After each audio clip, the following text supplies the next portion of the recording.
I'm pleased to stand with you again today, and especially to give my greetings to Mrs. Mariam Rajavi, whose long struggle for freedom in Iran has been truly heroic. On February the 17th, 2021, in a heinous crime, Zara Esmaili, a female death row prisoner and mother of two, who died of a heart attack when 16 men were hanged in front of her eyes. Shortly before her execution, she was nonetheless, in a gruesome, barbaric act, hanged in Gohard Hash prison in Karaj. Denying dignity and respect in death, as dignity and respect have been denied in life, is a hallmark of the Iranian regime. Zara is the third woman to be executed in Iran in less than a month, and the 114th woman to be executed since the so-called moderate government of Rouhani took office. This tragic case describes the appalling situation of women in Iran. They are denied their most basic rights, they have no protection in their own homes, and they can't even choose their own clothing. One of the regime's most overlooked victims are the mothers of Iranian activists who have been cruelly executed, political prisoners and detained activists during the last 40 years, their mothers too, including the 1,500 protesters who were killed in November 2019 when the Supreme Leader ordered the security forces to crush the nationwide popular protests. All of them have mothers. Thousands more protesters were arrested at the time and subjected to cruel torture like waterboarding, flogging, electric shocks, and mock executions. Imagine this was your son, your brother, your husband. On this day, International Women's Day, we lend our voices to these grieving mothers and the family members. Victims of the regime demand justice, and they demand accountability for the officials and leaders in Iran who are responsible for the extrajudicial killings of their children and the use, widespread, of torture and cruelty. And we stand with them.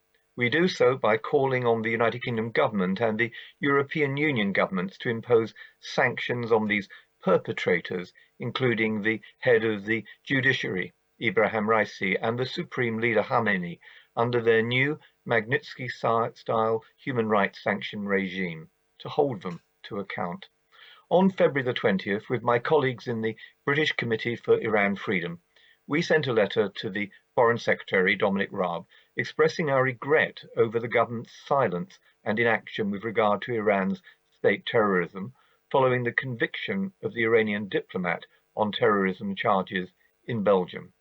In our letter, we emphasized that a global Britain must have the courage to take the lead in Europe to address the serious threats of Iran's state terrorism, and we urged the Foreign, Commonwealth and Development Office and the government to downgrade diplomatic relations with Iran until such a time that Tehran provides verifiable proof that it has stopped its state terrorism and terrorist activities.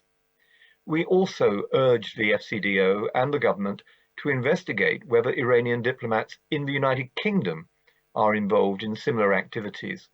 If that is the case, they must be prosecuted and they must be expelled from the United Kingdom.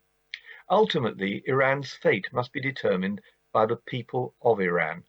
And on this International Women's Day, we recognize and applaud the many brave Iranian women who are at the forefront of the anti-regime protests in Iran in the last 3 years, and who are leading the organized opposition and resistance that is spearheading the struggle for a free and democratic Iran.